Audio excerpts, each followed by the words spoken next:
দিলে ছায়া, তবু পথ পাড়ি দিতে হয়, স্বপ্ন দেখলেই হয় না, নিজ হাতে করতে হয়। সম্মানিত সভাপতি, বিজ্ঞ প্রতিপক্ষ এবং শ্রদ্ধেয় শ্রোতাবৃন্দ, সবাইকে সাধু সম্ভাষণ। বিতর্ক চলছে বিষয় সন্তানের জীবনের উন্নতির জন্য পরিবারের ভূমিকায় মুখ্য। পর্যাপ্ত তথ্য এবং যুক্তি থাকায় আমি আমার দল আমি তাদের প্রশ্ন করতে চাই, এত অনাথ, গরিব এবং অবহেলিত শিশুরা কেমন করে ইতিহাস করছে। মাননীয় মডারেটর, পরিবার থেকে যে সফলতা আছে এই ধারণা বাস্তবতা থেকে অনেকটাই দূরে। মাননীয় মডারেটর, আমরা বলছি না পরিবার মূল্যহীন, আমরা বলছি পরিবার সহযোগী কিন্তু নিয়ন্ত্রণ নয়। মাননীয় মডারেটর, পরিবার প্রাথমিক শিক্ষা দিলেও কিন্তু বাকি শিক্ষাটুকু দেয় বিভিন্ন সামাজিক প্রতিষ্ঠান সহ শিক্ষক এবং ধর্মসংস্থান। বিগত প্রতিপক্ষ বেগম রোকেয়াকে তার ভাই ও বোন পড়ালেখা শেখালেও এখানে বেগম রোকেয়ার ইচ্ছাই ছিল। বেগম রোকেয়া ভাই ইব্রাহিম সাহেব প্রথমে তাকে পড়ালেখা শেখানোর জন্য রাজি ছিলেন না। বেগম রোকেয়ার ইচ্ছা শক্তির কারণে তিনি আজ নারী জাগরণের অগ্রদূত হতে পেরেছেন।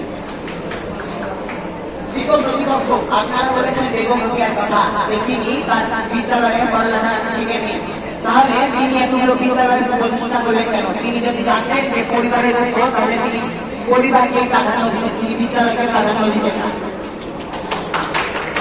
মাননীয় মডারেটর, 15 জুন 2022 সালে উইকিপিডিয়া কর্তৃক একটি আর্টিকেল প্রকাশিত করা হয়, যেখানে বলা হয়েছিল বাংলাদেশের মোট জনসংখ্যার প্রায় 23.9% মানুষই অর্ধশিক্ষিত।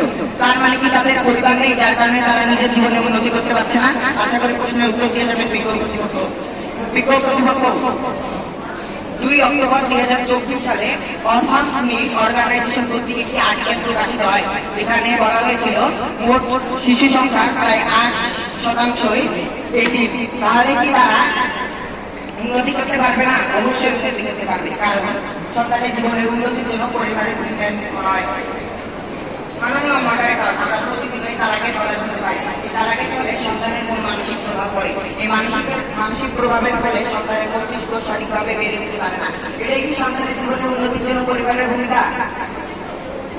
মাননীয় মডারেটর, বিবিএস এর সংশক্তি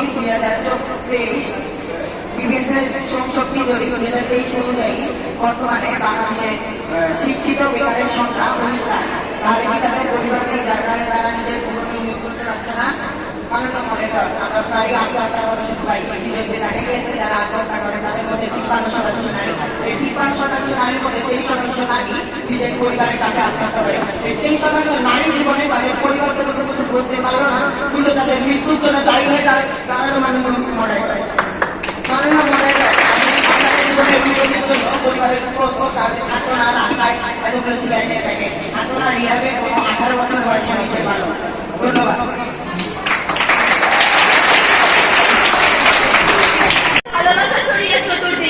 ধন্যবাদ মাননীয় সভাপতিকে আজকের এই আয়োজনের ভিতরে উপস্থিতায় আমাকে কিছু বলার সুযোগ করে দেওয়ার জন্য। আমি আমার পক্ষ দলের নেতা হিসেবে বক্তব্য পেশ করবো। আমাদের বিতর্কের বিষয়টি সবাই জেনে গিয়েছে, তবু আমি আর একটিবার বলি, সন্তানের জন্য উন্নতির জন্য পরিবারের ভূমিকাই মুখ্য। আসলে তাই, সন্তানের জন্য ভূমিকার জন্য উন্নতির জন্য পরিবারের ভূমিকাই মুখ্য। ধরা যাক আমি বড় হলাম, বিদ্যালয় থেকে অনেক ডিগ্রি অর্জন করলাম, ডিগ্রি অর্জন করে বড় একটা ডাক্তার হলাম, কিন্তু আমার মধ্যে কোনো মূল্যবোধ নেই, শৃঙ্খলাবোধ নেই বা নৈতিকতা নেই। তাহলে কি আমার কাছে সেখানে আসবে, তার ব্যবহার করে না তার থেকে সেখানে আসবে? এতবার ডাক্তার হতে আমার কি হবে? সেখানে আমি করি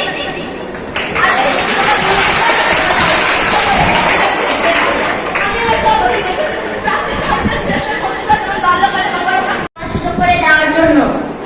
আমাদের আজকের বিতর্কের বিষয় হচ্ছে সন্তানের জীবনের উন্নতির জন্য পরিবারের ভূমিকাই মুখ্য। যথাযথ যুক্তি, তথ্য ও তথ্য থাকার কারণে আমিও আমার দল এর পক্ষে অবস্থান করছি। আমি আমার দল থেকে প্রথম কথা বলছি। আমাদের আজকের বিতর্কের বিষয়টি বিশ্লেষণ করলে দুটি জিনিস পাওয়া যায়, একটি হলো উন্নতি ও আরেকটি হলো পরিবার। প্রথমে বলি উন্নতি কি। উন্নতি হলো কোনো ভালো পর্যায়ে যাওয়া, অর্থাৎ এক পর্যায়ে আছে তার চেয়ে একটু বড় পর্যায়ে যাওয়াকে বোঝায় উন্নতি। এরপর বলি পরিবার কি। পরিবার হলো সামাজিক সংগঠন। মানব সমাজের মূল ভূমিকা রাখে কিন্তু পরিবার। একসঙ্গে বসবাসকারী কয়েকজন ব্যক্তি সমষ্টিকে পরিবার বলা হয়। পরিবার হলো দুই ধরনের, একক পরিবার ও যৌথ পরিবার। মা বাবা ও অবিবাহিত সন্তান মিলে একক পরিবার গঠিত হয়, আর কয়েকটি একক পরিবার মিলেই যৌথ পরিবার গঠিত হয়। প্রথমে দ্বিতীয় বক্তা এসে বিশ্লেষণ করে যাবে, এরপর তৃতীয় বক্তা এসে যুক্তি সহ খণ্ডন করে যাবে। সন্তানের জীবনের উন্নতির জন্য পরিবারের ভূমিকা অত্যন্ত গুরুত্বপূর্ণ। একটি পরিবার সহানুভূতিশীল, যত্নশীল ও সহায়ক পরিবার সন্তানের শারীরিক, মানসিক, নৈতিক ও সামাজিক বিকাশে সহায়তা করে। যদি পরিবার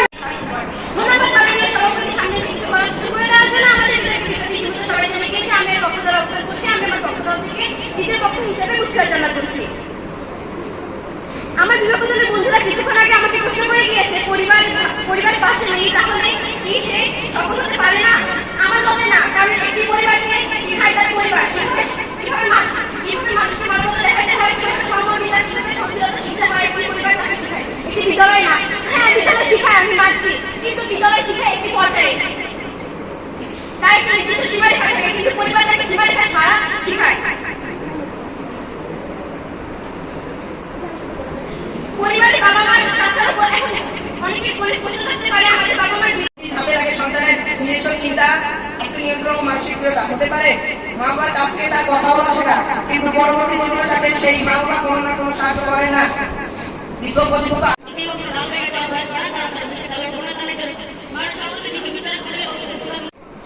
যুক্তিযুক্ত কারণে